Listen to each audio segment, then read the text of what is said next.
Our next panel discussion, this time on law and regulation in the field of fintech.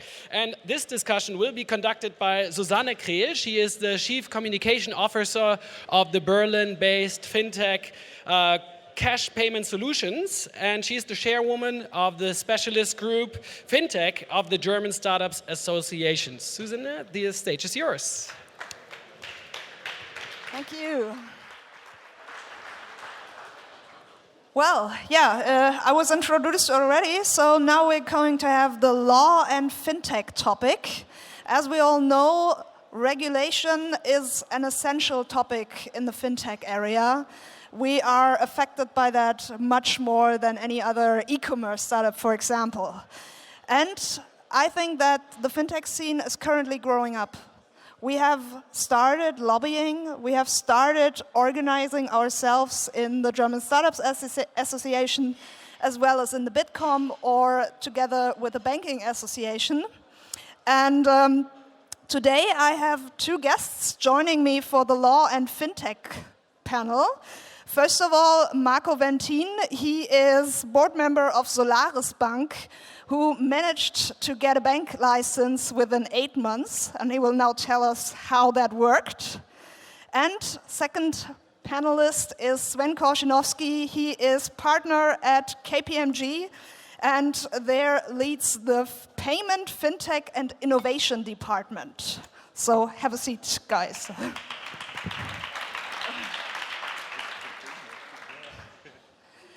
Let's start the regulatory questions with the bank license you achieved to get so quickly. Can you tell us some more? How were the efforts to get this bank license? What hurdles did you have to overcome, and how did that work so quickly in just 8 months? Thanks, Susanne. Hello, everybody. Many fintechs obviously are confronted with the situation to get a license, being a PSD license or a banking license. And very often we hear this, it's a level playing field and so on and so forth, that fintechs apparently work in a complete separate legal system, which is completely bullshit. It doesn't work like that. We had a discussion the other day where this came out, and obviously it's not happening. However, there is companies, fintech companies, which have to cooperate with banks or get their own banking license in order to offer all the services. That is when we started, and because I have to make this point, when we were looking at in FinLeap, looking at the fintech companies we were building, and all these companies were completely limited by the resources they could get from the banking partner, and we basically decided then to get our own license. That was definitely not an easy decision. I was one of the guys saying, you're completely crazy, don't do it, because I've been through that process a couple of times already. But then we finally decided to do it, but we didn't do it the way many other, especially in the UK, do, getting a big law firm or one of the big five to help them. We did this all ourselves. Mm-hmm. We got a good team of persons who have been running banks themselves, who have created banks themselves, and by that token having a good relationship with BaFin. That was the key which led us to the point to get the license. So if you are a fintech, you need to have good relationships with BaFin. You definitely need to have good relationship, but first of all, you need to have good people on board yourself. You need to have the regulatory experience. You need to have the, let's say, the experience in the financial system, and not just appear there to say, okay, I have a fantastic solution. You need to show that you understand what regulation means. I think that's a key point. So we have seen a lot of startups applying for a payment license. And if you do not have that experience, they had been struggling. So they had a lot of months to run in order to have that license. And just recently I've spoken with one payment provider, and they said, next time it's not on my own, I'm doing it. So if you do have this experience and have the people, then you can run and you be fast. But I think that's key to have the relationship to the BaFin, having the people, because BaFin is different from, for example, the English regulator. The English regulator is much more proactive. They have a fintech team, they advise, consult. And BaFin in Germany is different. However, I think they're more and more open and akin to work together with the fintechs. Well, I think the BaFin is more open to think about this because they have been confronted with three big changes in the last couple of years. First of all, it's this thing which is called internet. It's definitely not going away. That's a thing which has been happening now for the last couple of years. Second thing is, which is now coming up, is the PSD1, which has been there for a couple of years now as well. Now PSD2 is on the verge of being implemented in the national legal system. And then thirdly, is basically all of you guys sitting here coming from Fintech. So that's it's basically three big things for regulators who have been poised and have been working with banks for the last couple of decades. And there's three things which they don't know. So what is very important for them is there is a problem, there is an issue, they have to solve it. Mm-hmm. And we came basically as a problem solver for them. Understanding the banking world, but at the same time understanding as well the fintech world and where this is all headed to. And this is, I think, one of the key points on getting BaFin on board. Yeah. Now, BaFin is opening up to the talk, the interaction with fintechs.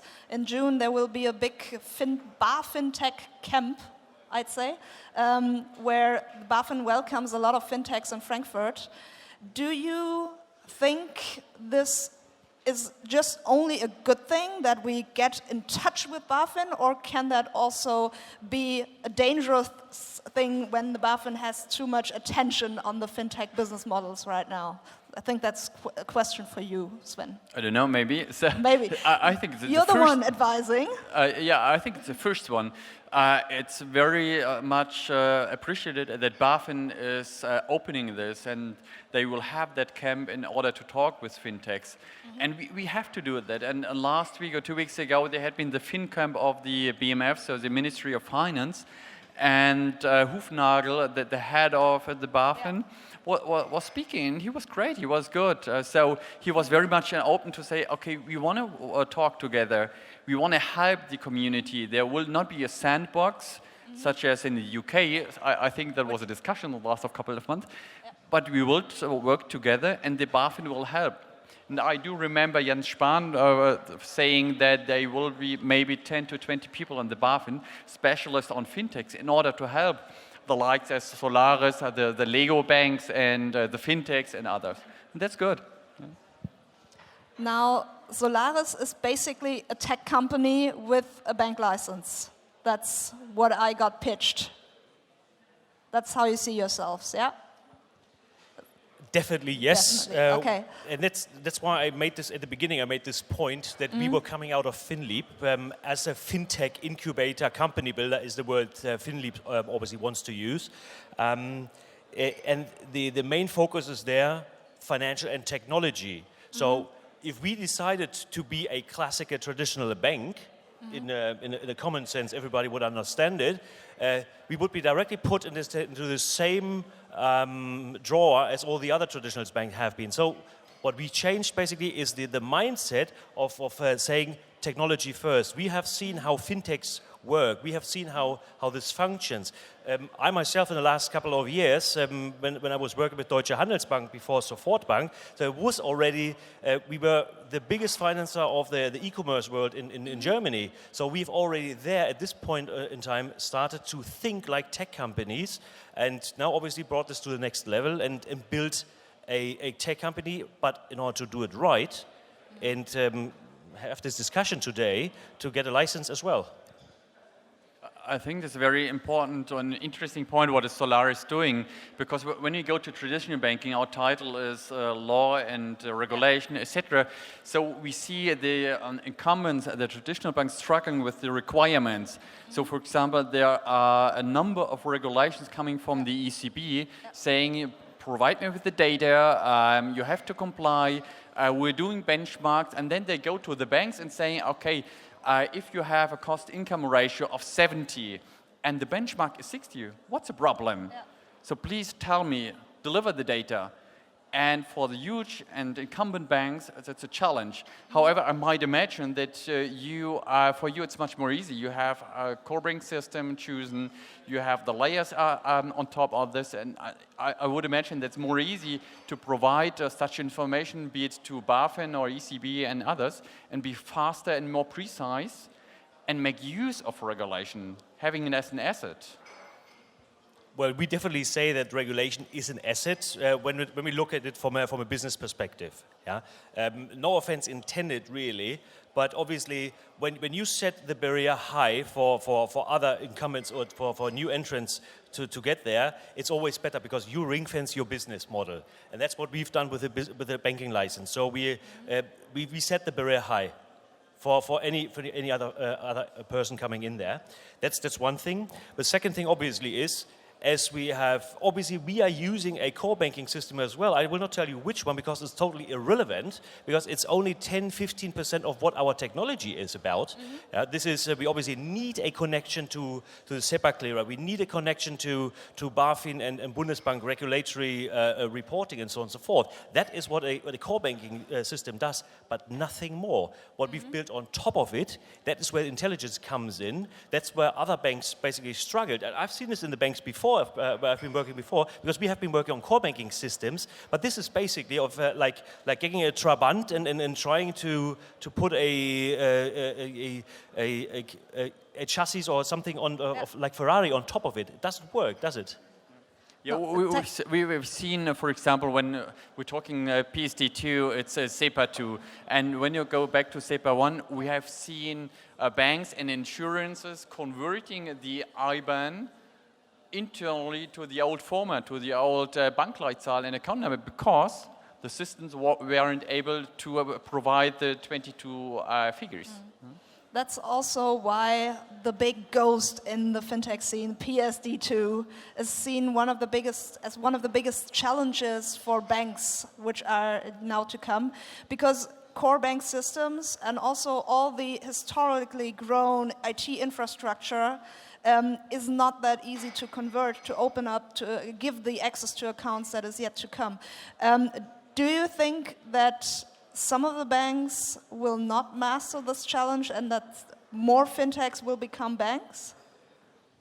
Every bank will master this challenge because it's a regulation. More or less, yeah. No, 100%, because they have to comply to. But this is a risk, so they might not have the time, the budgets, the resources in order to add what we're saying on the regulatory top, the strategic one. Because PSD2 is heavily underestimated. It's not payment regulation, for sure it is. But the access account you're mentioning, that's the opening into the financial sector. And I would doubt that every bank will be able to comply or to fulfill these. And that's just a door opener for the Lego banks and the fintechs and others. Obviously, being here in that together with all you guys, I have to say, because I mean it as well, that regulation is something which obviously hinders us on doing all the business we want to. But we have to understand why there is the regulation in the first place, because there was a lot of banks and other businesses in this arena who have basically brought the regulators to regulate it in such a way in the first place. So regulation, from my perspective, is absolutely needed, and it has to be there. The question is always whether this is the extent in which we are confronted, all of us, including traditional banks, etc., is sensible, is future-orientated, and is really risk-based. That's one of the questions. However, now as a businessman, I have to say I love PSD2, because PSD2 is because it has a couple of things which it entails. One is obviously access to the account, which opens the a whole lot of business opportunities for all these people here. On creating services on top of it, because banks basically have to open their gates to what is most valuable to them, and that's the customers. That's number one. Number two, PSD2, obviously with the regulations which they have for payments and for e-money and so on and so forth, it gives much more possibilities for us as Sven always says, the Lego banks, a bank which concentrates on giving the regulatory framework or umbrella to companies like marketplaces who want to concentrate on their businesses and not with regulation and stuff. So that's what our job is for, and PSD2 basically is it's bringing us business and not too slowly. Yeah. Do you think that fintech industry, as it is now, will help the legislator to get to a new era, also covering all the digital models?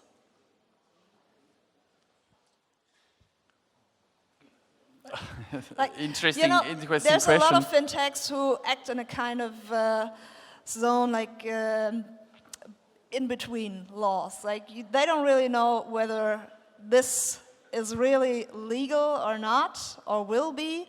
Like some of the digital models I see are somewhere in the gray, actually. And I also heard already from banks that fintechs enabled certain business models for them, like, for example, video identification. Well, let's say when you have a regulation, then you have to comply to either you be a bank, then you're regulated by the Kreditwesengesetz, or you have other ones, ZKG, etc., etc. And then you have to comply to, and when we see PSD2, you're not a bank, and you have to comply to PSD2, apply for that license. However, maybe what could be interesting is to say, when we talk about data and access to account, having the access to your account or from Deutsche or others means having that account information, and that's my data because I know what you're doing, what you're buying, what you're selling. So in banks, there are a lot of regulations saying you can have the data, but you're not allowed to use to. For sure, there's some possibilities, how do you say in English, Einwilligungserklärung. If you say as a client, okay, you can get it, from a legal point of view, then you can make use of it as a fintech, but banks sometimes they are not allowed to because there are other rules. And this might be interesting thing to work together, say as a fintech, I go that way, and the bank provides me the umbrella regulation, for example. I think PSD2 will, like EIDAS, I don't know who knows about EIDAS, which I think is one of the biggest game changers in the fintech industry, which will be enforced from the 1st of July. But I think EIDAS will help us as fintech companies and as banks to go or to push the regulators to even one further step. Because what EIDAS entails is basically that you can use methods for digital signatures which have been proven as very good methods, for instance, in Austria. But the problem still remains with the identification. You said about the video identification. Now, when you just look at the different anti-money laundering applications in the different countries in the European Union, it's complete. It's bullshit what's going on there. How can it be that you don't have to identify somebody in an e-money arena in the Netherlands up to 2,000 euros, and here in Germany it's a 100 euros limit? That's one thing. How can it be that in the Netherlands you can by taking a selfie and scanning your ID card and making an ideal transaction that you can basically identify yourself, which I think it makes a lot of sense, especially when you look at XS2A. What does XS2A mean? That a person which has been identified once can be identified via this token which he has been identified by, yet again, obviously, if he agrees to that in the first place, but he can be identified yet again. And what is this basically? When you log into your account, you identify yourself as the person of that account, plus an ID card, plus a selfie. This is much better as going to the post office. I don't know, whoever of you has made a post ident. I can grab the ID card of my mother, and I guarantee you that the third post office I will go to will identify me as my mother. Seriously. And that's why I think it's so important to look at what is happening in other countries, like in the Netherlands, and get the regulations out of these countries here as well, where it makes sense. Internationalization of fintech business models is I think, a good topic for our last 1.5 minutes.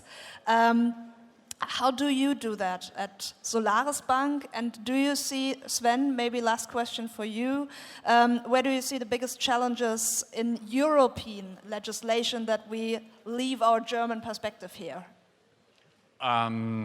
I wouldn't say the German perspective, sometimes it's good, sometimes not, but I'm very much with you to say we need a uniform regulation in Europe. We have seen it with secure pay and different regulation in the UK and in Germany, and then you have regulatory arbitrage.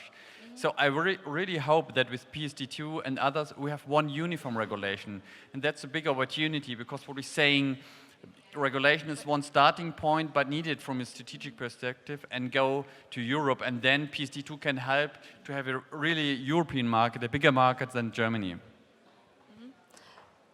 Well, I will answer directly to your question. Obviously, the only way to survive in the future, being a fintech, being a bank, being a, I don't know, e-commerce or whatever, is to live and work on a more international, being European or even global level. I think there's no question about that.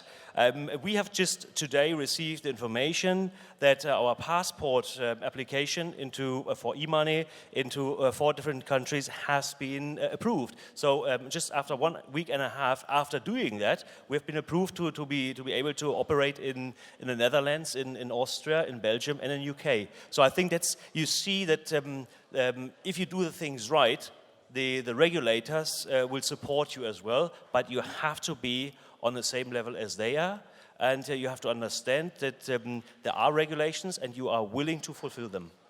All right, thank you. Thank you, Marco. Thank you, Sven. Unfortunately, time is running up, and thank you a lot for all the input. I think people can talk to you later on here in the audience. Thank you. Sure. Thanks. Thank you.